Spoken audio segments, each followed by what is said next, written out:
سب سے پہلے تو میں یہ کہوں گا، چند ایک پہلے کئی ایک فتاوی جات کے اوپر ہماری گفتگو ہوئی، جیسے کہ داڑھی کے متعلق پہلے الازہر کے کئی ایسے فتوے آئے جو کہ اہل سنت کے خاص کر حنفیہ کے خلاف ان کے فتوے تھے، تو ہم نے صاف کہا کوئی بات نہیں، یہ مسئلہ مختلف ہی ہے، ان کے اندر گنجائش ہے۔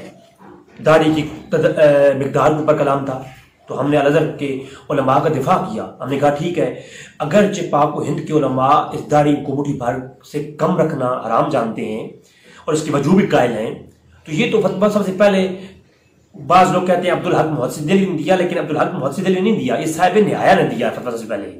وجوب میں یہ قبضہ برداری کا جو وجوب ہے نا، اس کے اوپر سب سے پہلا فتویٰ صاحب نہایہ کا ہے، تو اس کے اوپر ایک ہماری کلام پھر ہوگا انشاءاللہ۔ لیکن چونکہ اس فتوے کی ہم نے تائید کی تھی کہ جناب الازہر یونیورسٹی کے علماء نے کہا ہے کہ داڑھی کا وجود واجب ہے، مقدار پہ مختلف ہی ہے، تو ہم اس کے ساتھ ہیں، باقاعدہ ہم نے اس کے اوپر دفاع کیا، اور ہم نے پاکستان کے بڑے بڑے میرے اساتذہ کرام نے میری تنقید کی اسی بات کے اوپر، تو میں نے کہا کہ یہ الازہر کے علماء نے فتویٰ دیا ہے تو اس کے اندر گنجائش ہے اختلاف کی۔ اب چونکہ جو مسئلہ آیا ہے اس کے اندر گنجائش نہیں ہے، ہرگز گنجائش نہیں کسی قسم کی بھی، اور اس کے اوپر ہم جو ہے بالکل میں آج وضاحت کے ساتھ کلام کروں گا۔ سابق جمہوریہ المصریہ شیخ علی الجمعی، یعنی شیخ جمعہ کے نام سے جو مشہور ہے، تو شیخ علی جمعہ نے کچھ فتوے اپنے فتاوی جات کے اندر ان کتابوں کے اندر موجود ہیں جو آپ کے سامنے سکینی پیش کروں گا، اور مفتی شیخ جمعہ کی ہر کتاب پی ڈی ایف کی صورت میں بندہ فقیر آپ کو دے گا۔ میرا نمبر بھی چینل کے اوپر ہے اور میری ویب سائٹ موجود ہے، کچھ کتابیں ویب سائٹ کے اوپر موجود ہیں، کچھ نہیں ہیں، جو نہیں ہے وہ واٹس ایپ کے ذریعے تمام کتابیں میں شیخ جمعہ کی بھی، اور جن کتابوں کے حوالہ جات دوں گا وہ میں آپ کو پی ڈی ایف کی صورت میں دے سکتا ہوں۔ تو لہٰذا یہ بات تو نہیں کہ میں جو باتیں کروں گا وہ میں کوئی ہوا میں کروں گا، نہیں، کتابوں کے حوالہ جات دوں گا، اور وہ کتابیں میرے پاس موجود ہیں، پی ڈی ایف کی صورت میں دے سکتا ہوں۔ میں یا تو بتا سکتا ہوں یا دے سکتا ہوں، دکھا سکتا ہوں، باقی تنقید کریں جو لوگ کرنا چاہتے ہیں کریں، اور میں کوئی عرب کے خلاف بھی نہیں بول رہا، میں چند ایک علماء اور مفتیان کرام کے خلاف بھی نہیں ہوں، ان کی برگاہ میں گزارشات کر رہا ہوں۔ کثیر تعداد میں علماء اور مشائخ پاکستان اور پاک و ہند کے اندر سے الازہر یونیورسٹی کے اندر جاتے ہیں، اور وہ اپنے جو ہے نا شوق کے ساتھ اپنے سال الازہری لکھواتے ہیں۔ اب چونکہ پاکستان کے اندر جو تعلیمات ہیں مدارس کے اندر، وہ اس حد کے اس لیول کی نہیں ہے کہ ہر بندہ اتنا بڑا عالم دین بن کے نکلے۔ جب وہ وہاں جاتا ہے تو پھر ان اعتقاد کا جو الازہر یونیورسٹی کے اندر رائج ہے یا الازہر کے اندر جو رائج ہیں، تو جو شیخ علی جمعہ جیسے علماء اور مفتیان کرام کے فتوے ہیں ان کا قائل ہو جاتا ہے اور ان کی اتباع میں لگ جاتا ہے، اور جب پاکستان اور ہندوستان میں واپس لوٹ کے آتا ہے تو اس کی اعتقاد میں خارجیت داخل ہو چکی ہوتی ہے۔ اب آپ لوگ تو سب سے پہلے فتویٰ دیا گیا علی جمعہ کی طرف سے کہ ایک اجنبی عورت کے ساتھ ایک اجنبی مرد مصافحہ کر سکتا ہے الازہر سے۔ الازہر کے علماء نے یہ فتویٰ جاری کیا، چاہے جائے کہ وہ اس طرح کا نہیں ہے، لیکن اس کے اندر اہل سنت کے اصولوں کی خلاف ورزی کرتے ہوئے یہ مباح اور جائز قرار دیا گیا کہ ایک اجنبی عورت کے ساتھ اجنبی مرد مصافحہ کر سکتا ہے۔ حقیقت یہ ہے کہ اہل سنت جماعت کا ہمیشہ عقیدہ رہا ہے، کوئی شیخ کوئی استاذ اپنی طالبہ کے ہاتھ پر، اپنی طالبہ کے سر پر ہاتھ رکھے، یا اس کو بوسہ دے، یا اس کا ہاتھ اپنے ہاتھ میں لے، یہ مصافحہ کرے، یہ ہرگز جائز نہیں، یہ ناجائز ہے، یہ درست نہیں، یہ عقیدہ اہل سنت ہے۔ اس کے اوپر میں آگے دلائل بھی دوں گا۔ اور یہ بھی یاد رکھیں کہ ہم اہل سنت جماعت کے ہاں آج کل تو یہ بدعقیدگی اتنی پھیل چکی ہے کہ ہم لوگ پرواہ نہیں کرتے، جبکہ ہم اہل سنت کے ہاں ائمہ اربعہ سے انحراف، سواد اعظم سے انحراف ہے، اور اہل سنت سے خروج ہے کہ جو ائمہ اربعہ کے اصول فقہ کی روشنی سے نکل کر کے اپنا اتحاد الگ سے کرے، منفرد اتحاد کرے، وہ اہل سنت سے خارج ہے، وہ اہل سنت نہیں ہے، اور وہ سواد اعظم سے بھی اس کا اختلاف ہے، وہ سواد اعظم کی جماعت سے بھی خارج ہے۔ ٹھیک ہے، یعنی ائمہ اربعہ کے فتوے سے انحراف سواد اعظم سے انحراف ہے، بلکہ علماء نے حرام اور پھر اس کے مباح کرنے والے کو کافر تک کہا ہے، وہ ادھر میں نہیں جا رہا، صرف میں آپ کو سمجھا رہا ہوں تاکہ سنیوں کا عقیدہ بچ سکے۔ سنی جو ہے اپنے عقیدے کو بچا سکیں. اب ائمہ اربعہ کا اصول کیا ہے اس کے اوپر تھوڑی سی میں بات کرنا چاہوں گا پہلے، تاکہ پھر اس طرف میں آتا ہوں. علامہ طحاوی، اب یہ چیز ہم نے کی ہے، یہ تمام لوگ سمجھ گئے پہلے اس چیز کو. علامہ طحاوی کہتے ہیں، یہ جو رد المختار کا در مختار کا حاشیہ لکھا ہے نا، طحاوی بہت مشہور ہے، علامہ طحاوی کا حاشیہ در مختار، تو اس کی جلد نمبر 453 میں کہتے ہیں کہ جو مذہب اربعہ سے حنفی، مالکی اور حنبلی اور شافعی سے جو ہے وہ انحراف کرے اور ان کے اگینسٹ چل کے فتویٰ دے، وہ من بدعۃ والنار، کہ وہ بدعتی ہے اور جہنمی ہے. یہ کس کا فتویٰ ہے؟ علامہ طحاوی کا فتویٰ ہے. پھر شاہ ولی اللہ محدث کو ہر غیر مقلدین فتاوی برائے خواتین و لباس کے مقدمے میں لکھا ہوا ہے کہ پاک و ہند کے اندر پہلا امام اور پہلا ترجمان شاہ ولی اللہ ہے. تو شاہ ولی اللہ کو سبھی مانتے ہیں نا، جو بدی وہابی شاہ صاحب مانتے ہیں. تو انہوں نے عقد الجید و تقلید کے متعلق جو کتاب انہوں نے لکھی، بہت مشہور اور بلند کتاب ہے، مجھ سے آپ لے سکتے ہیں. اس کے اندر لکھتے ہیں کہ ائمہ اربعہ سے انحراف بدعت ہے. ائمہ اربعہ سے انحراف کیا ہے؟ بدعت ہے. اور پھر کہتے ہیں اگرچہ زیدیہ، امامیہ اور اس طرح کی گمراہ فرقوں نے اپنی فقہ نکال لی ہے، اصول وضع کیے ہیں، مگر وہ تو خود اہل بدعت ہیں، تو اہل بدعت کی کوئی فتویٰ قابل قبول نہیں ہوتا. اور پھر وہ جو ہے وہ حدیث نقل کی کہ جس نے سواد اعظم سے، حضور نے فرمایا جس نے سواد اعظم سے انحراف کیا وہ ہم میں سے نہیں. وہ حدیث لے کر کہتے ہیں کہ ائمہ اربعہ کی اتباع سواد اعظم کی اتباع ہے، اور ائمہ اربعہ سے انحراف سواد اعظم سے خروج ہونا ہے. یہ شاہ ولی اللہ محدث دہلوی ہے. پھر ابن نجیم الحنفی المصری 970 ہجری میں گزرے ہیں. ابن نجیم کی آپ رسالہ نجیم پڑھتے ہیں. رسالہ نجیم جو کہ ان کی ملفوظات کے اوپر حنفیوں کے ہاں اتھینٹک ہیں، یہ پاک و ہند کے علماء ہے دیوبند اور بریلویوں کے ہاں اتھینٹک ہیں یہ. تو وہ اپنی اشباع اور نظائر، اب یاد رکھیں، وہ ایک بھائی کو میں نے جب مکہ کے اندر ہماری ملاقات ہوئی تو اشباع اور نظائر میں نے پیش کی وہاں کی لائبریری سے نکال کے. تو وہ کہتے ہیں یہ تو امام سیوطی کی کتاب ہے. تو میں نے کہا امام سیوطی کی کتاب اسی نام سے ہے، وہ اور ہے. اور یہ بھی الاشباع و نظائر جو ہے یہ علامہ نجیم کی کتاب ہے، الحنفی کی. علامہ نجیم الحنفی 970 ہجری میں گزرے ہیں. انہوں نے الرسائل نجیم لکھی حنفیوں کے اصول پر، ان کے یہ ملفوظات ہیں. اور الاشباع و نظائر ان کی بہترین کتاب ہے. بحر رقائق تو ہر حنفی عالم بچہ بھی جانتا ہے. بحر رقائق جو کہ شرح ہے کنز الدقائق کی، وہ بھی علامہ نجیم کی ہے. فتح الغفار اور دیگر کتابیں ابن نجیم کی جو کہ حنفیوں کے سلیبس میں موجود ہیں. تو وہ ابن نجیم نے اپنی جو ہے اصول کے اوپر بات کرتے ہوئے کہا کہ ائمہ اربعہ کی مخالفت اجماع کی اختلاف ہے، اجماع سے اختلاف ہے، اور وہ اہل سنت سے خارج ہے. یہ نہیں کہ جو ہے کوئی بد مذہب فتویٰ دے کر فتویٰ قبول کریں گے، یہ نہیں. یہ اہل سنت الازریہ کا جدید جو عقیدہ ہے یہ اہل سنت کا نہیں، یہ غیر مقلدیہ کا عقیدہ ہے جی. اور یہ عقیدہ اہل سنت کا جو ہے یہ تو حنفیوں نے بیان کیا، اور یہی عقیدہ مالکیوں کے نزدیک ہے. مالکیوں کا امام شہاب الدین النفرادی الازہری، یہ ازہر کا، یہ بھی عالم ازہر کا ہے. یہ اب میں پرانے علماء ازہر کو مانوں یا آج کی جدید علماء ازہر کو مانوں؟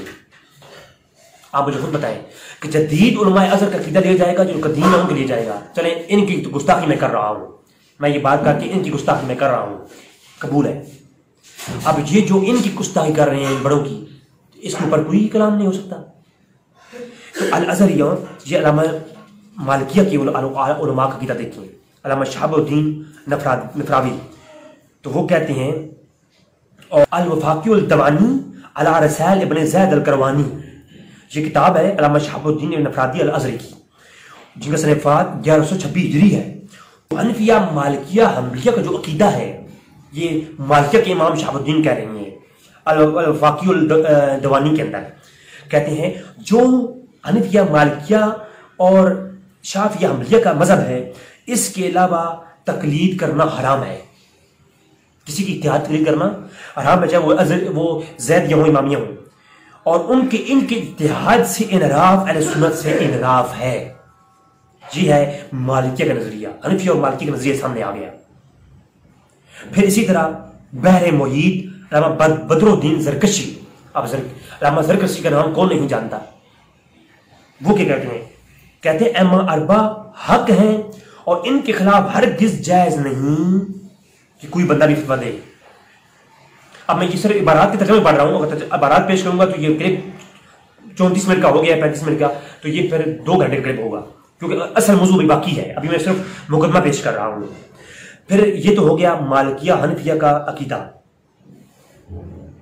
اب مالکیہ حنفیہ اور جو ہے یہ حنبلیہ کا جو ہے وہ عقیدہ سامنے آ گیا۔ اب عقیدہ آتا ہے شافعیوں کا، امام جلال الدین سیوطی اشباح النظائر، وہی والی کتاب جو ابن نجیم کی کتاب ہے اشباح النظائر، اسی نام سے انہوں نے کتاب لکھی۔ شافعی عالم ہے امام سیوطی، 911 ہجری وفات ہے آپ کا۔ تو وہ علامہ سبکی کے حوالے سے لکھتے ہیں کہ علامہ سبکی کہتے ہیں جو ائمہ اربعہ کی مخالفت کرے وہ اجماع کا منکر ہے، وہ اجماع کا منکر ہے۔ پھر طویل یہ کلام کیا، میں اس کو چھوڑ رہا ہوں۔ پھر علامہ علوی ابن سقاف المکی، شافعی عالم ہے، فتح المعین کا حاشیہ لکھتے ہوئے کہتے ہیں، حاشیہ فتح المعین، علامہ ابن سقاف المکی، عرب کے اندر، ابھی میں سعودی عرب کے اندر موجود ہوں، یہ یہاں سے ایزیلی مل جاتا ہے۔ اربعہ اس امت میں ائمہ اربعہ کی مخالفت بالکل ناجائز ہے، یہ لکھتے ہیں امام علامہ ابن سقاف المکی۔ اور یہ بالکل شروع میں جو ہے نا فتح المعین کے حاشیے کے شروع میں انہوں نے یہ چیز لکھی ہے۔ اچھا، یہ تو اب میں نے اصول بتایا کہ جو کیا کرے، جو ان سے انحراف کرے وہ کون ہے؟ وہ جو ہے اہل سنت سے خارج ہے۔ اب دوستو، اب آپ خود بتائیں کہ اہل سنت سے خارج ہوئے کہ نہ ہوئے اس اصول کے تحت، کیونکہ علامہ یہ جو ہیں الازہری ہیں علی جمعہ، وہ تو کہتے ہیں کہ بدمزموں سے کوئی فتویٰ لے یا کوئی بندہ ائمہ اربعہ سے ہٹ کر بھی اپنا احتیاط کرے فردی طور پر تب بھی وہ قبول ہے۔ علی جمعہ نے اپنی ایک کتاب جس کے اندر بہت ظلم کیا وہ ہے مشتدون، تشدد کے متعلق، یہ کس معاملوں میں تشدد کیا گیا ہے، نام سے جناب کتاب لکھی علی جمعہ نے، اس کے مقدمے میں بھی یہ اصول لکھا اپنا، جو کہ الازہر کا جدید اصول ہے۔ ہم الازہر کی توہین نہیں کرتے، یاد رکھیں، الازہر کو ہم شریف کہتے ہیں، ہم الازہر کی میں توہین نہیں کر رہا، اللہ مجھے معاف فرمائے، مجھے صرف ایک عالم دین سے اختلاف ہے جس کے فتوے الازہر کے اکابرین اور سلف الصالحین کے بھی اگینسٹ ہیں۔ تو میں آج جدید الازہر کا منہج بیان کر رہا ہوں، جو آج کے الازہری ہیں وہ حقیقت میں اہل سنت سے خارج ہے۔ بس صاف سی بات کر رہا ہوں، کسی کو برا لگے جیل میں ڈال سکتے ہیں، ہتھکڑیاں لگا سکتے ہیں، جو آپ لوگ کر سکتے ہیں وہی آپ کر سکتے ہیں، جرمانے ڈال سکتے ہیں، بس آپ اس کے علاوہ کچھ نہیں کر سکتے۔ الازہر یونیورسٹی کے اندر کیا پڑھایا جاتا ہے اور اس کی ضرورت کیوں پیش آئی؟ چونکہ اس وقت مصر کے اندر کیونکہ کچھ چیزیں ایسی عام ہوتی جا رہی ہیں، عورتوں مردوں کے اخلاق، تو اس وجہ سے اب اس چیز کے اندر کچھ جواز کا طریقہ تو ہونا چاہیے تھا نا، پھر تو وہ طریقہ یہ نکالا ہے۔ اب سب سے پہلے میں یہ کہوں گا کہ الازہر کے علماء، خاص کر شیخ علی جمعہ کا جو مشتدون کے اندر اور اپنی یہ جو انہوں نے لکھا ہے اپنی بیان فتاوی البیان کے اندر فتوی دیا ہے، سب سے پہلے تو اس کے اندر میں یہ اعتراض پیش کروں گا کہ اس کے فتاووں کے اندر ہی دونوں کتابوں کے اندر واضح طور پر جو ہے ائمہ اربعہ سے انحراف لکھا ہوا ہے۔ یہ لکھی ہوئی باتیں بتا رہا ہوں، ان کے بیان کی بات نہیں بتا رہا، کیونکہ لکھی ہوئی بات میں کتاب پیش کروں گا، آپ خود دیکھیں۔ اب آپ دیکھیں الازہر کا جدید منہج یہ ہے کہ آپ کو میں پہلی بات یہ کہتا چلوں کہ فتاوی بیان اٹھا لیں آپ علی جمعہ کا، ہر ایک پیج چھوڑ کے اگلا پیج آپ دیکھیں، ہر ایک پیج چھوڑ کے اگلا پیج دیکھیں۔ یہ میں احتیاطاً کہہ رہا ہوں، ورنہ میں یہ کہہ سکتا ہوں ہر پیج کے اوپر، میں یہ اس لیے نہیں کہہ رہا کہ یہ ذرا احتیاط کہہ رہا ہوں، ہر پیج کے اوپر نہیں، ہر ایک پیج چھوڑ کے اگلے پیج کے اوپر آپ دیکھیں تو شیخ الاسلام ابن تیمیہ رحمہ اللہ لکھا ہوا ہے، جبکہ اسی فتاوے کے اندر انہوں نے بطور حجت ابن تیمیہ کو پیش کیا اور ساتھ میں علامہ سبکی کو بھی پیش کیا ہے۔ تو میں یہ عرض کروں گا، جہاں علی جمعہ امام سبکی کو سبکی رحمہ اللہ کہہ رہے ہیں، وہاں ابن تیمیہ کو بھی رحمہ اللہ کہہ رہے ہیں، حالانکہ امام سبکی وہ ہیں جنہوں نے ابن تیمیہ کو کافر کہا ہے، اور جمہور اہل سنت کے نزدیک ابن تیمیہ اہل سنت نہیں ہے، خارجی ہے اور ناسبی ہے، اور حتیٰ کہ اس کے اوپر میرا کلپ موجود ہے، آپ امام ابن تیمیہ رضوی بھائی آن لائن، یہ یوٹیوب پہ پر لکھیں امام ابن تیمیہ رضوی بھائی آن لائن، تو میں نے تمام اہل سنت کا موقف پیش کیا ابن تیمیہ کے متعلق. تو جمہور کے نزدیک تو ابن تیمیہ ہے ہی جو ہے وہ بد مذہب، اور پورا فتاوی کے اندر بطور حجت ابن تیمیہ کو پیش کیا گیا. پہلا اہل سنت کا تو یہ اعتراض ہی ہے، اس کو حل کرنا پڑے گا. اور دوسری بات، اسی فتاوی کے اندر بطور حجت امام سبکی کو پیش کیا گیا. حالانکہ امام سبکی جو ہے وہ اہل سنت ہیں، اور امام سبکی کے نزدیک ابن تیمیہ کافر ہے، اور ایسا کافر ہے اس کے کفر میں شک کرے وہ بھی مرتد اور کافر ہے. اور اس امام سبکی کے فتوے کے مطابق علی جمعہ خود مرتد ہے. جناب میرے علی جمعہ صاحب سے میری گزارش یہ ہے کہ یہ جو ہے آپ ابن تیمیہ کی دفاع کیوں کرتے ہیں؟ ان کو شیخ الاسلام کہتے ہیں. پھر اسی فتاوی کے اندر آپ نے شیعہ کے متعلق کیا لکھا ہے کہ شیعہ کے جو بنیادی قید ہیں اللہ کتاب پر ایمان، فلاں فلاں شیعہ جو ہے وہ کتاب پر ایمان رکھتے ہوتے ہیں، ان کی تکفیر ہم نہیں کر سکتے. باقی شیعہ کو تو آپ نے جو ہے فاسق کہا ہے. کافر لکھنے میں تو آپ نے ایک دو جگہ پر جو ہے وہ بڑی اعتدال اور بڑی سوچ سمجھ کے ساتھ آپ نے کافر لکھا، میں مانتا ہوں، لیکن اس میں بھی آپ نے چلاکی سے کام لیتے ہوئے شیعہ کو بھی آپ نے مسلمان ایک حد تک قرار دیا ہے. برن چلیں، میں وہ بھی بحث نہیں کر رہا. تو یہ جو ہے اب بیان فتاوی اور بیان کے اندر ابن تیمیہ اور ابن سبکی کے بارے میں جو آپ کا اختلاف ہے اس کو بھی آپ کریں. پھر آپ اسی فتاوی کے اندر تبرک کے متعلق آپ نے پورا باب چیپٹر قائم کیا، تبرک کو مباح قرار دیا آپ نے. سلف صالحین اور یا اللہ کے سے ان کی چیزوں سے برکت لینے کا مضمون، اس کے اوپر آپ نے باب کاندایا اور فتوے کے اندر جائز مباح قرار دیا ہے. حالانکہ جس شیخ الاسلام ابن تیمیہ کو آپ نے فتوے دیے ہیں وہ تو تبرک کا قائل نہیں ہے، جس کو آپ ہر صفحے کے اوپر بطور حجت پیش کر رہے ہیں. فتاوی میں دوں گا، آپ خود پڑھ لیں. پھر آپ نے زیارت قبور کے متعلق اور استغاثہ کے متعلق جو فتوے دیے ہیں وہ آپ نے اگینسٹ آف ابن تیمیہ دیے ہیں. تو اس جگہ پہ آپ ابن تیمیہ کو بھول گئے ہیں اور باقی ہر معاملے میں آپ نے ابن تیمیہ کی پیروی کر رکھی ہے. یہ بیان فتاوی بیان ہے، اس کے اندر جو ہے وہ ایک عبارت پیش کرتے ہیں. ٹھیک ہے، وہ کہتے ہیں کہ الازہری جو منہج ہے وہ کیا ہے. اب میں یہاں سے گفتگو شروع کر رہا ہوں کہ غیر محرم عورت کو اجنبی عورت کے ساتھ ایک اجنبی مرد کا ہاتھ ملانا مباح ہے جو انہوں نے فتویٰ دیا ہے. یہ کیوں دیا ہے؟ کیونکہ یہ منہج ائمہ اربعہ چھوڑ چکے ہیں جو ازہر کے علماء ہیں. بڑی وضاحت کے ساتھ کہہ رہا ہوں، بڑی ذمہ داری سے کہہ رہا ہوں. اب تو میرے پاس بچہ ویسے کچھ نہیں ہے، ٹھیک ہے، ویسے بھی عدالتوں میں مجھے کھڑا کیا گیا، تو میں ابھی بھی کہتا ہوں بسم اللہ آئیں ہم بات کرنے کو تیار ہیں. تو اب میرے سامنے ہے مجتہدون، اس کی صفحہ 14 اور 15 ہے. اور اسی طرح جو اگلی کتاب ان کی ہے وہ ہے جناب صفحہ اس کے 140 ہے البیان. ٹھیک ہے، جلد نمبر 2 البیان. دونوں کے اندر یہ عبارت میں اصول لکھا ہے. اب اصول میں آپ سے پڑھتا ہوں، اب اصول کو دیکھیں. کہتے ہیں المنهج الازہریہ الذی حمل اہل السنہ والجماعہ عبر القرون اہل السنہ بسنت الباقی سیارات المذہب الاسلامیہ. کہتے ہیں کہ ہمارا جو الازہریوں کا منہج ہے وہ اہل سنت ہے، ہم سنی ہیں، اور ہمارا جو ہے وہ جماعت خیر القرون سے ہی ہمارا تعلق ہے. کہتے ہیں فحل سنت فی المذہب الکحل الاسلام فی الادیان والمنہج الازہری یدرس اشریہ. یعنی یہ جو ہمارا منہج اہل سنت ہے، جو الازہریوں کا جو منہج ہے وہ اشریہ کا دیتا ہے. وہی العقید غلب المسلمین فی مجال اعتقادی، کہ ہمارا جو مذہب ہے وہ اشریت کا فائدہ دیتا ہے، اور ہمارا مذہب اشریہ ہے، اور ہمارا جو مذہب ہے یہ غلب مسلمانوں میں سب سے زیادہ غالب اعتقاد ہے. وَيُدَرِّسُ مَذْهَبِ سُنِّيَّةِ بِمَذْهَبِهَا الْعَرَبَ حنفیہ مالکیہ الشافعیہ الحنابلہ. کہتے ہیں کہ ہمارا جو مذہب ہے وہ ائمہ اربعہ والا ہے، یعنی مذہب حنفیہ مالکیہ اور یہ. اب یہاں تک بات کرتے ہیں، اور اس کے علاوہ ہمارا مذہب کیا ہے؟ یہاں تک تو ہمارا مذہب یہی ہے، ہم بھی یہی کہتے ہیں. لیکن اس اگلی بات مع عدم الانکار لاجتہاد الفردی اور الجماعی، اور ہم اس کا بھی انکار نہیں کرتے. اب یہ بات جو ہے یہ اہل سنت سے انحراف ہے.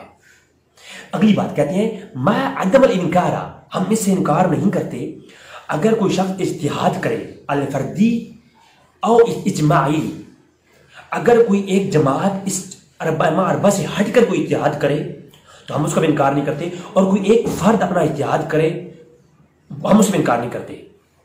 اب مجھے آپ بتائیں، یہ لکھی ہوئی باتیں ہیں، چھپی ہوئی باتیں ہیں، یہ رضوی بھائی کی لکھی ہوئی گھروں میں چھپی ہوئی کتابیں نہیں ہیں. کہتا ہے یہ علی جمعہ جو اس وقت پوری دنیا میں ان کا فتویٰ تھرٹنگ مانا جاتا ہے، الازہر کے اندر تو نہیں، صرف پوری دنیا عالم اسلام کی بات کر رہا ہوں میں۔ اگر ان کا فتویٰ لکھا وہ پاکستان کے علماء کے پاس آئے تو پاکستان کے علماء کے لیے حجت ہو جاتا ہے، اتنے اتھینٹک عالم علی جمعہ الازہری۔ تو وہ کہتے ہیں اگر کوئی مذہب اربعہ سے ہٹ کر فتویٰ دے، چاہے وہ ایک شخص کا اجتہاد ہو، چاہے وہ اجماعی طور پر کوئی جماعت ہو، یعنی غیر مقلدیہ کا پورا انہوں نے سپورٹ کر دیا، وما عدم الانکار الاحز بباقی المذہب الشمانیہ المعمول بها، کہتے ہیں بباقی المذہب السمانیہ، کہتے ہیں کہ 8 اور مذہب بھی اس کے علاوہ ہیں، ان مذاہب میں جن کا معمول ہے، کہتے ہیں یہ جو فرقہ ازائیہ ہے، جو 8 اور مذہب ہیں ائمہ اربعہ کے علاوہ، جو باقی مذہب ہیں جو ان کا معمول ہے، ازائیہ، زہریہ، امامیہ اور زیدیہ، یہ جو 4 بڑے فرقے، یہ بھی اور بھی ہیں، او حتی احز من وسیع الفقہ الاسلامیہ، کہتے ہیں کہ یہ جو 4 اور مذہب ہیں حالانکہ السنت نزدیکی گمراہ ہیں، زیدیہ، امامیہ اور وغیرہ وغیرہ، تو کہتے ہیں اگر ائمہ اربعہ سے ہٹ کر ان کا جو فتویٰ ہے اگر وہ بھی کتاب و سنت کے مطابق میں ملے یا اصول فقہ کے مطابق ملے تو ہم اس کو بھی لیں گے۔ حالانکہ یہ بات اس میں کلام کروں گا آگے، غیر مقلدین تو کہتے ہیں نا کتاب و سنت سے جہاں سے بات آئی ہم لیں گے، حالانکہ ہمارے اہل سنت کے یہاں یہ نہیں ہے۔ اہل سنت کہتے ہیں ائمہ اربعہ کے اصول جو ہیں ان کے اوپر رہتے ہوئے جو بات بھی قرآن حدیث سے ہمیں جو ہے کہ ثبوت قرآن حدیث میں اصل اس کی ہوگی، اور پھر آگے مختلفی مسئلوں میں یا وہ مسئلے جو کہ حلال اور حرام کے معاملے میں جو اتھینٹک ہیں، جس کے عورت کی مسافر کا مسئلہ ہے، تو اس کے اوپر ائمہ اربعہ کے اصول کو دیکھ کر کے ہم فتویٰ دیں گے، ہم خود سے اجتہاد نہیں کریں گے۔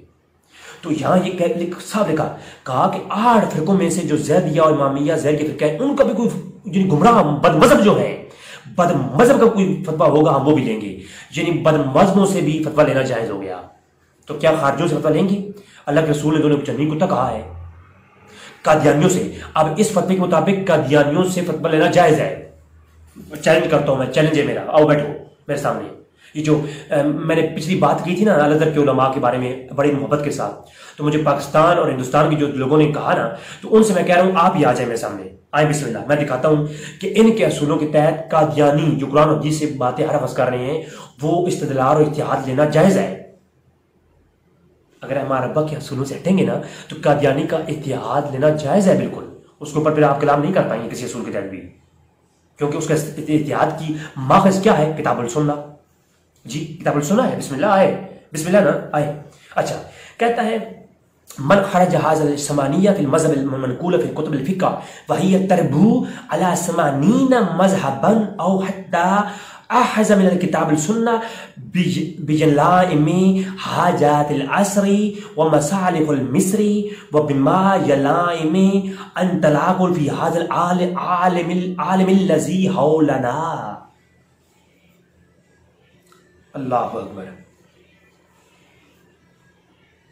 اب کہتے ہیں ان 4 ائمہ اربعہ کے علاوہ کوئی فتویٰ ہو وہ بھی، اور اس کے علاوہ 8 گمراہ فرقوں سے بھی کوئی ہو وہ بھی، اور پھر کہتی ہیں یہ حنبلی، شافعی، ائمہ اربعہ کے جو 4 مذہب ہیں یہ، اور جو باقی 8 ہیں وہ، ان کے آگے سب کیٹیگریز میں بہت سارے فرقے ہیں جن کی تعداد کتنی ہے؟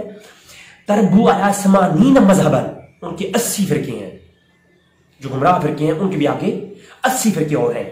تو کہتے ہیں او حی احزن من الکتاب السنہ، اور وہ ان کے جو مسائل ہیں کتاب السنہ سے، بما یلائم الحاجات العصر، ان کے وہ فتوے جو کتاب السنہ سے اخذ کیے ہیں وہ گمراہ فرقوں کے 80 فرقے جو ہیں انہوں نے، تو وہ آج کے زمانے کے اندر دیکھا جائے گا، آج کے زمانے کی خواہشات کو مد نظر رکھتے ہوئے اور آج کے زمانے کے معاملات و معمولات کو مد نظر رکھتے ہوئے، تو وہ مصالح المصر، اور مصر کے اندر معمولات جو ہیں ان کو دیکھتے ہوئے، تو اگر ان گمراہ فرقوں کے مذہب میں بھی کوئی ایسا فتویٰ ہے جو قرآن و سنت کے تحت ہے تو ہم کیا کریں گے؟ الانطلاق فی ھذا العالم الذی حولنا، ہم ان کو پورے عالم کے اندر جاری و ساری کریں گے۔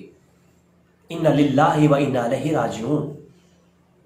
وہ کوئی جو بد مذہبوں کے 80 فرقے ہیں وہ بھی کوئی فتویٰ دیں، یعنی اگر قادیانی فتویٰ دے، اور قادیانی کا فتویٰ جیسے قادیانی کہتا ہے کہ شراب پی لو اس مقدار میں جو جائز ہے، وہ میں قادیانیوں کی بات نہیں کر رہا ابھی، اور قادیانی کہتا ہے زنا تو ایک سرور والی چیز ہے، تو وہ میری وہ بحث نہیں ہے، تو وہ جو ہے جائز ہے پھر، جو کتاب سنت سے ہوتے ہیں. پھر اس طرح قدریہ ہیں وہ بھی کتاب سنت سے اخذ کرتے ہیں.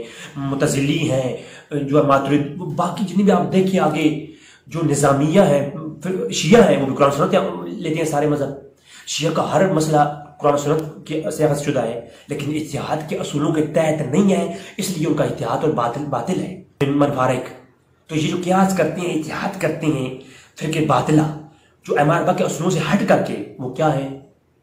وہ گمراہ ہے. اور پھر اپنی مذہب کے مطابق اب دیکھیں نا، اب اسی وجہ سے دیکھیں اب اگر حالات ایسے ہیں کہ عورتیں جو ہے وہ آؤٹ آف کنٹریز میں، پاکستان اور ہندوستان کے علاوہ عورتیں ہاف لباس پہنتی ہیں. وہ تو عام روٹین میں یورپ کے اندر آپ دیکھیں، برطانیہ میں دیکھیں، وہ گھوم رہی ہوتی ہیں جسم ننگا دے کر کے. اب اس سارے ایک دور حاضر کے معاملات کو دیکھ کر کے تو اس کے اوپر انہوں نے یہ اصول بنا دیا کہ دور حاضر کو دیکھ کر کے اگر کسی بات مذہب کے عقیدے پر کوئی جو ہے وہ قرآن و سنت سے دلائل موجود ہیں وہ لے لیے جائیں. اس طرح تو آج ہاتھ ملانے کو جائز کہا ہے، کل کہیں گے جی جو ہے عورت چاہتی ہے ہاتھ ملانا تو اس کا اگر ہاتھ نہیں ملائیں گے تو وہ دل دکھتا ہے اس کی بیچاری کا، تو عورت کا دل ٹوٹ جائے گا.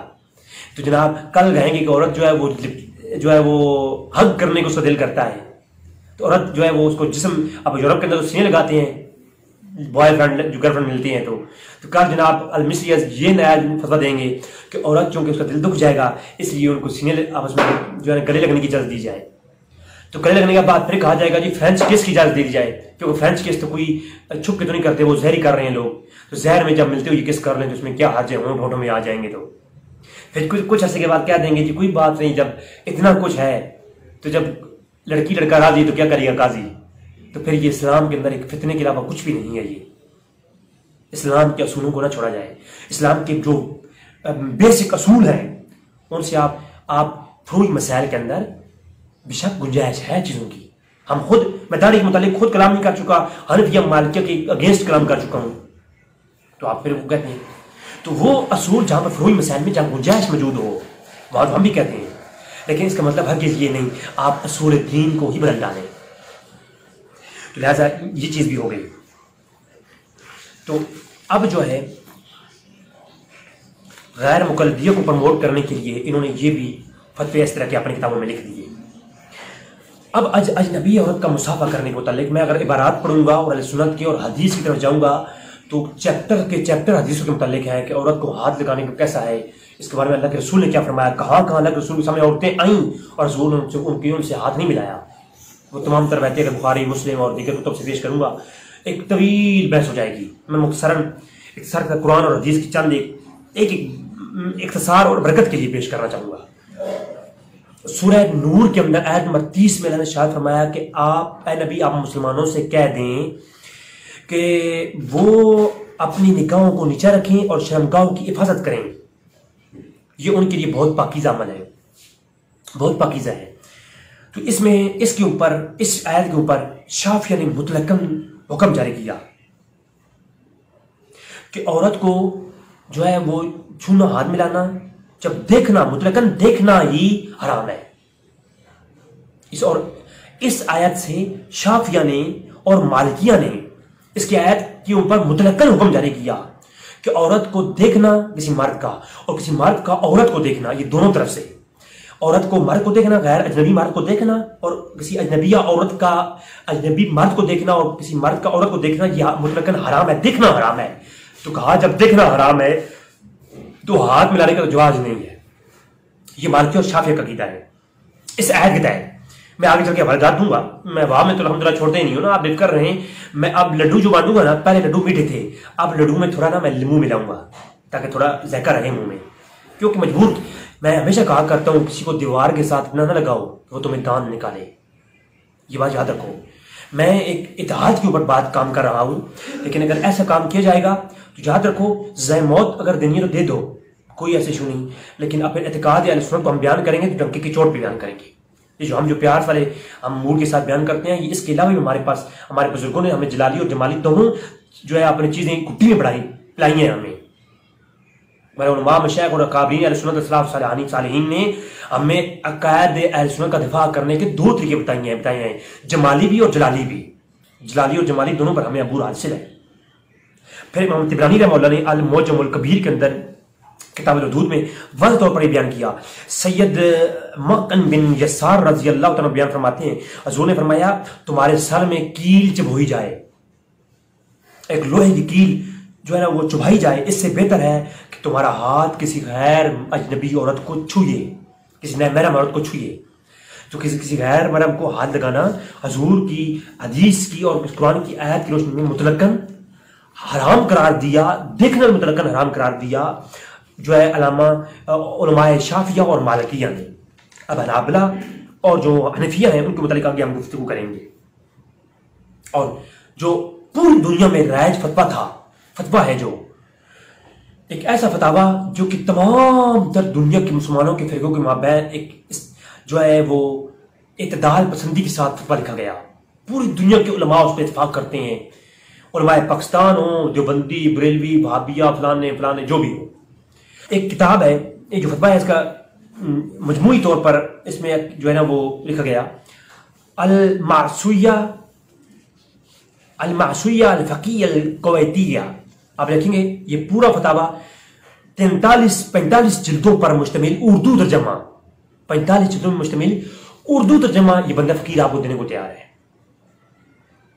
انگلش عربی میں موجود ہے، عربی میں بھی. کویت میں جو عربی میں چھپا ہوا ہے اس کی 34 جلدیں ہیں. یہ کویت کی حکومت نے چھپوایا ہے. پوری دنیا پہ اہل سنت کے یہاں حجت مانے جاتے ہیں یہ فتوے جو اجماعی طور پر لکھے گئے ہیں. تو اس کی 45 جلدیں اردو کے اندر مشتمل فتویٰ جات المعصویہ الفقیہ الکویتیہ.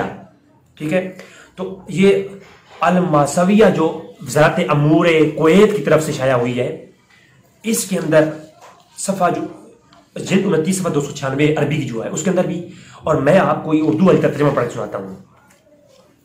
کہتے ہیں لا خلاف بین الفقہاء فی عدم الجواز المس الاجنبیتی وقفها فإن كان لا يمنع الشهوة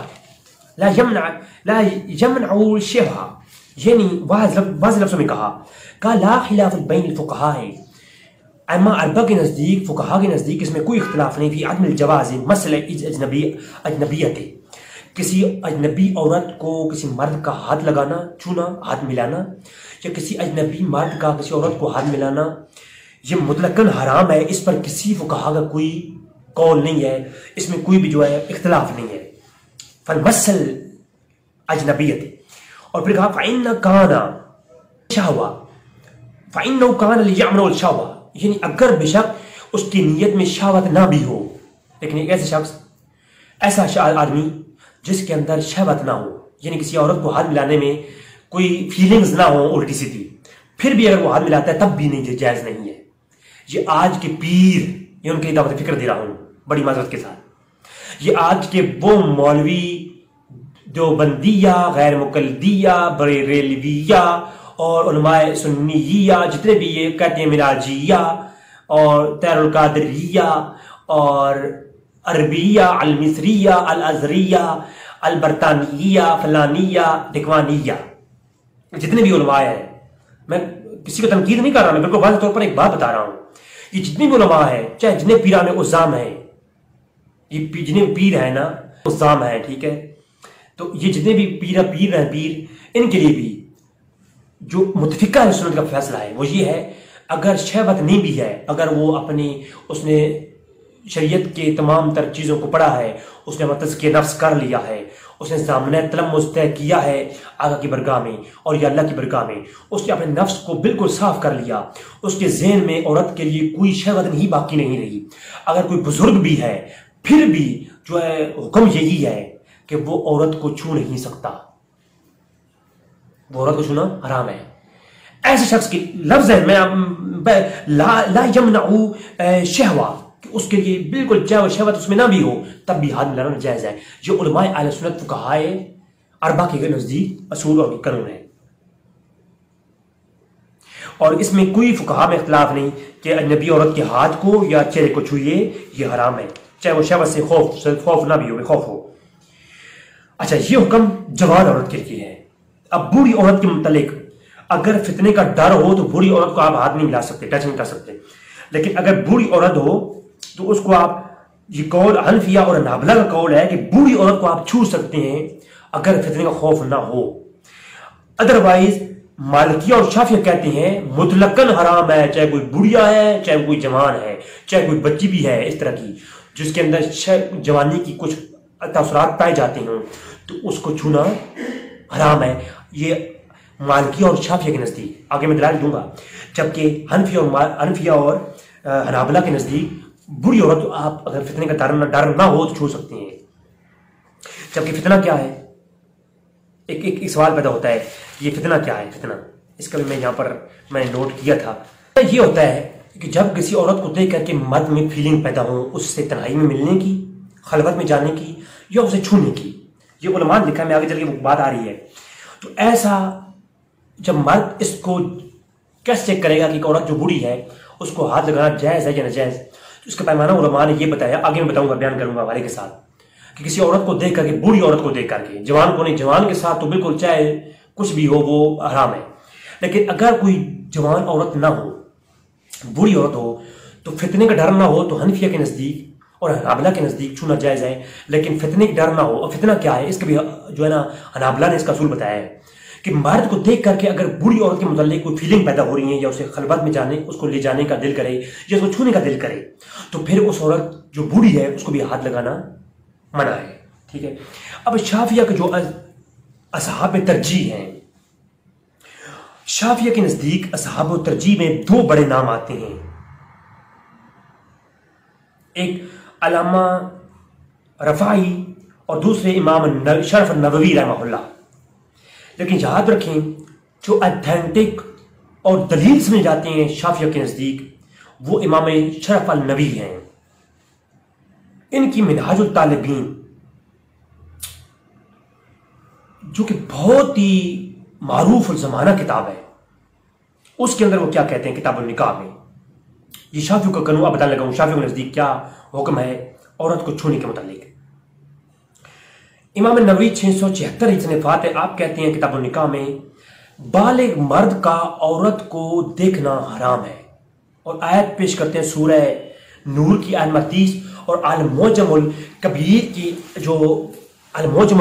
جو کتاب کی المعجم الکبیر کی روایتیں ہیں وہ اس پہ جو ہے وہ دلیل پیش کرتے ہیں اس کی کہ المعجم الکبیر کی دلیلیں پیش کرتے ہیں.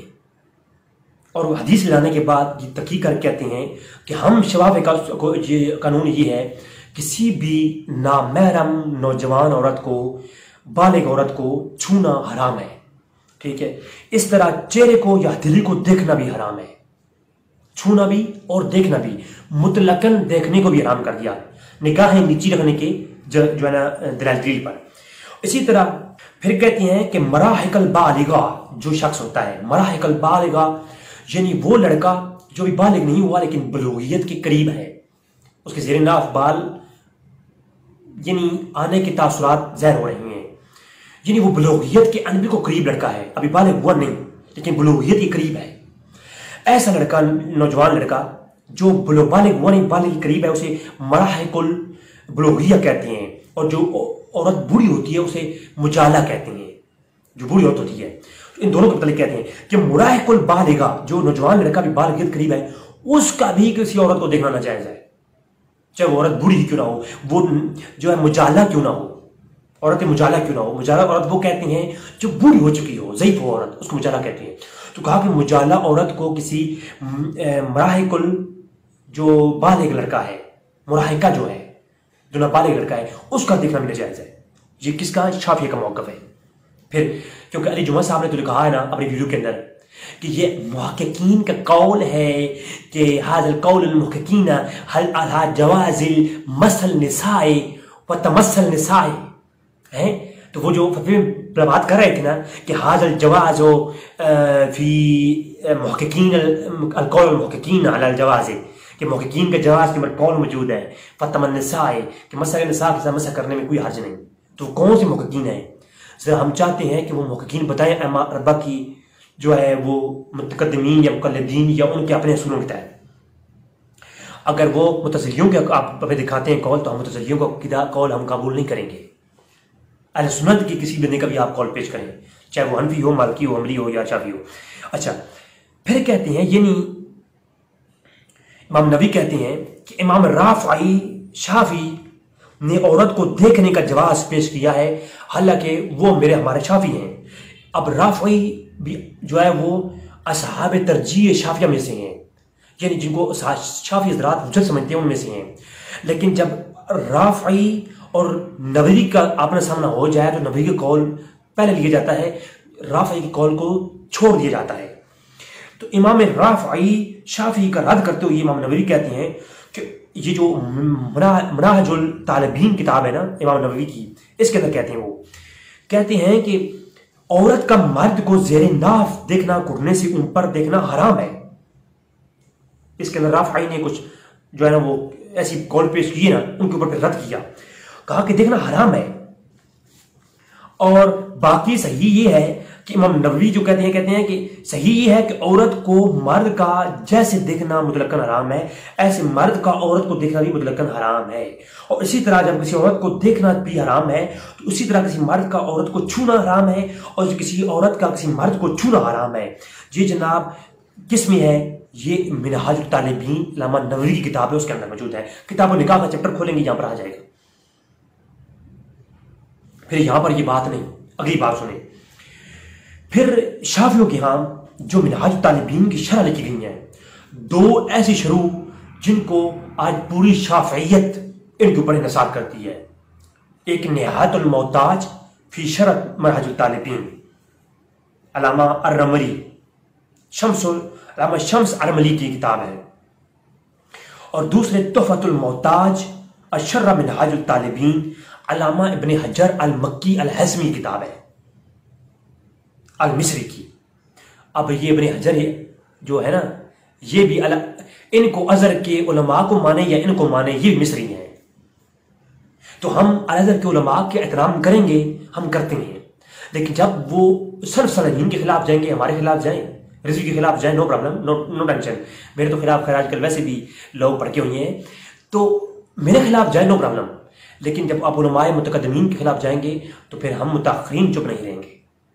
جی تو ان کی ہاں جو کتاب ہے علامہ ابن حجر کی، جو تحفۃ المحتاج فی شرح منہاج ہے، اس کے اندر انہوں نے یہ ساری وضاحت انہوں نے بڑی وضاحت ساتھ لکھ دی ہے. اور یہ دونوں کتابیں جو شرح ہیں منہاج الطالبین کی، تحفۃ المنہاج، تو کہتے ہیں جو مسئلہ جس مسئلے پر یہ دونوں کتابوں کا اتفاق ہو جائے، وہ شافعیوں کے ہاں جو ہے وہ فتویٰ اسی پر ہوتا ہے. یہ اصول ہے، آپ ان دونوں کتابوں کے شروع میں پڑھ سکتے ہیں، مقدمے میں بھی، یا اصول شافعیہ کتاب ہے اس کو پڑھ سکتے ہیں. اب تحفۃ المحتاج جو ابن حجر کی ہے اور نہایت المحتاج جو کہ علامہ شمس ارملی کی ہے، دونوں شافعی عالم اپنے روشنی میں فتویٰ دیتے ہیں ایک جیسا. کسی عورت کو کتاب و نکاح اسی جگہ پہ آگے، کسی عورت کو ہاتھ لگائے یا گلے لگائے یا چھوئے یا دیکھے، یہ مطلقاً حرام ہے. ٹھیک ہے، بات ختم ہو گئی. اب یہ جو تھا شافعیوں کا، تو میں کہتا ہوں اگر آج آپ ہاتھ ملانے کو جائز کہہ رہے ہیں، کل گلے لگانے کے لیے بھی آپ کہیں گے، اور یہ لکھوا رہے ہیں مجھ سے، یہ آنے والے وقت میں ہوگا، کیونکہ ایران میں تو ہو گیا ہے نا. ایران میں تو اب ماں باپ بہن بھائیوں دیور کے ساتھ سب کو جو ہے وہ ننگا لے کے گھوم سکتی ہے، کوئی ٹینشن نہیں، صرف شارٹس پہن لے. شارٹس آپ سمجھتے ہیں شارٹ کسے کہتے ہیں؟ اب شارٹس کی مزید اچھا ورڈز میرے پاس نہیں جو میں شارٹس کو ایکسپلین کر سکوں. I don't not explain this word, sorry. اچھا تو اب جو ہے حنبلیوں کا عقیدہ کیا ہے اس متعلق؟ یہ تو شافعی کا ہو گیا. پہلے میں نے متفقہ عقیدہ پیش کیا، اب اس کو دلائل سنیں. شافعی کو میں نے حوالے دے دیے. اب آتے ہیں حنبلیوں کی طرف. حنبلیوں کی بہت ہی مستند کتاب المتن الکناح، کاف دو نقطوں والا نون اور ہا، المتن الکناح، یہ کتاب ہے علامہ شرف الدین مقدسی کی، جو کہ بہت ہی بڑے جید عالم رحمہ اللہ. اور یہ کون تھے؟ یہ حنبلی عالم تھے بہت بڑے. ان کی جو ہے بارے میں یہ کہتے ہیں صاحب لفظوں میں المتن الکناح کے اندر کہتے ہیں کسی جوان اجنبی عورت سے کو دیکھنا یا چھونا حرام ہے، ناجائز ہے. نوجوان کا لفظ استعمال کیا. اور علامہ بہوتی علامہ منصور البیہوتی، کون واقف نہیں ہے، ایک بچہ طالب علم بھی جانتا ہے کہ حنابلہ کے ہاں علامہ المنصور البیہوتی کا کیا مقام ہے، جو کہ المصری ہیں، الحنبلی ہیں، یہ بھی مصری ہیں، ہاں جی، یہ مصر کے الازہر کے علماء ہیں۔ اب ان کی بات ہم لیں گے یا پرانوں کی باتیں لیں گے، یہ آواز آپ کرو گئے اوپر ہے، میں تو صرف بات پیش کر رہا ہوں۔ تو علامہ بیہوتی عملی الکشاف الفتاج، تو اس کے اندر کشاف الفتاج یہ جو شرح ہے جو ہے نا متن کناہ کی شرح لکھی علامہ بیہوتی نے، جو کہ علامہ مقدسی کتاب متن کناہ کی شرح لکھی ہے علامہ بیہوتی نے، جس کا نام ہے کشاف الافتاء۔ یہ ساری کتابیں پی ڈی ایف میں میں پہلے کہہ چکا ہوں، کتابیں ساری مجھ سے لیں پی ڈی ایف میں، یہ پی ڈی ایف میں دے سکتا ہوں، میں اتنا ہی کر سکتا ہوں، یہ ہے عربی میں، یہ عربی میں ہے، باقی جو پچھلی کتابیں تھیں وہ اردو ترجمہ مل جائے گا۔ تو یہ جلد نمبر 2 میں صفحہ کتاب النکاح کے تحت کہتے ہیں مصافہ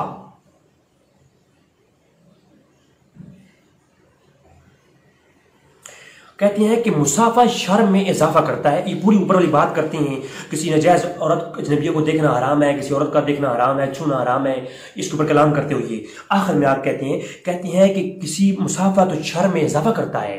جب دیکھنا کے لیے نگاہ نیچے رکھنے کا حکم ہے تو مصافہ تو بطریق اولی حرام ہے، تو کہتے ہیں ہاں بوڑھی عورت کے لیے جائز ہے، اگر جو ہے ابن منصور کہتے ہیں، ابن منصور بیہوتی کہتے ہیں جو ہے بوڑھی عورت کے لیے جائز ہے، مگر علامہ مقدسی نے اسے مطلقاً حرام کہا ہے، بوڑھی عورت کے لیے بھی حرام کہا ہے علامہ مقدسی نے۔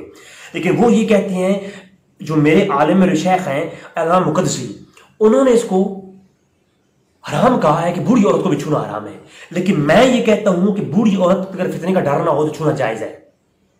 یعنی ایک مختلف ہی مسئلہ کس میں ہے؟ بوڑھی عورت کو چھونے اور نہ چھونے میں مختلف ہی ہے مسئلہ۔ اس کے علاوہ جوان عورت کو چھونا چاہے فتنہ ہو یا نہ ہو، چاہے دل میں کوئی خواہش ہو یا نہ ہو، مطلقاً اجماعی طور پر حرام ہے، اور جو اجماع کا انکار کرے اس کو آپ کو پتہ ہے کیا ہے۔ اور ایک اور بات میں آپ کو مزے کی بتاؤں، بچہ جانتا ہے کہ حنابلہ نے دیکھیں علامہ مقدسی نے صاحب لکھا کہ علامہ مقدسی نے کہا کہ ھذا مکروہ، لفظ مکروہ استعمال کیا، تو زمرے میں نہیں آتا، مکروہ میں تحریمی کے زمرے میں آتا ہے۔ حنابلہ جہاں بھی مکروہ کا لفظ مطلقاً اطلاق کریں تو حنابلہ کے مطلقاً مکروہ کہنے کا مطلب مکروہ یہ تحریمی ہوتا ہے، یہ حرام کے قریب ترین ہوتا ہے وہ۔ اور یہاں پر ایک مزے کی بات، علامہ بیہوتی سے کسی نے سوال کیا، یہ کشاف الافتاج شرح متن کناہ کے اندر، یہ آگے چل کہتے ہیں، کسی نے کہا کہ اگر ہاتھ میں کچھ ایسی چیزیں پہن رکھی ہوں، دستانے ٹائپ، یعنی دستانے گلوز پہنے ہوئی ہوں، ایک پردہ رکھا ہوا ہاتھ میں، تو پھر چھونا، فرمایا پھر بھی چھونا جو ہے حرام ہے۔ کہا اگر جو ہے بیٹی ہو تو کہا بیٹی کے لیے جائز ہے، جوان بیٹی کو چھو سکتے ہیں، اس کے علاوہ نہیں، وہ بھی آپ ہاتھ ملا سکتے ہیں، ورنہ بیٹی کے متعلق شیعہ کا جو عقیدہ پیش ہو چکا اس کے اوپر میرا گریپ آئے گا تو میں سمجھا دوں گا کہ جو گھر میں بیٹیاں ہیں، بہنیں ہیں، ان کے متعلق ان کو کتنا پردہ کروایا جائے، شریعت کا حکم کیا ہے، اس کے اوپر میں انشاءاللہ بھونگے تو میں مارتا نہیں ہوں نا، بھونگے تو وہ مارے جو یتیم ہو، یہ ان لوگوں کی طرح جو کالے کر کے مجھے جو ہے نا اس طرح کی گفتگو میرے ساتھ کرتے ہیں۔ اب آتے ہیں حنابلہ ہو گئے، حنبلی بھی ہو گئے، شافعی بھی ہو گئے، اب آ گئے حنفیوں کے ہاں کیونکہ میں خود حنفی ہوں لہٰذا حنفیوں کے ہاں تو اس پہ اتنا کلام ہے، فتویٰ علمگیر دیکھو، رد المختار، فتاوی شامی دیکھتے جاؤ آپ، ایک بڑی کتابیں، حتیٰ کہ جو درس نظامی پڑھائی جانے والی چھوٹی کتابیں ہیں، قانون شریعت وغیرہ یا کام شریعت وغیرہ، ان کے اندر بھی چیزیں موجود ہیں تفصیل کے ساتھ۔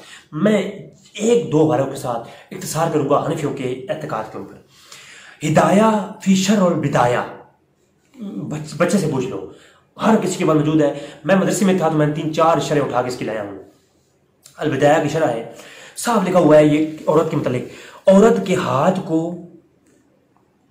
ہاتھ لگانا، دیکھنا، اس کی کراہت کے بیان میں ایک چیپٹر بیان کیا کہ فتمثل نساء باللمس کے متعلق کراہت کے بیان میں ایک پورا یعنی چیپٹر قائم کیا اس بارے میں کہ عورت کو چہرے کو چھونا، ہاتھ کو چھونا، اس متعلق بیان، ایک پورا چیپٹر ہے، ایک ہیڈ لائن ہے فتاوی ہدایہ کے اندر۔ کہتے ہیں جائز نہیں کہ مرد کے لیے کہ اجنبی عورت کے ہتھیلی کو چھوئے، چہرے کو چھوئے، بشک وہ شہوت سے پاک ہی کیوں نہ ہو۔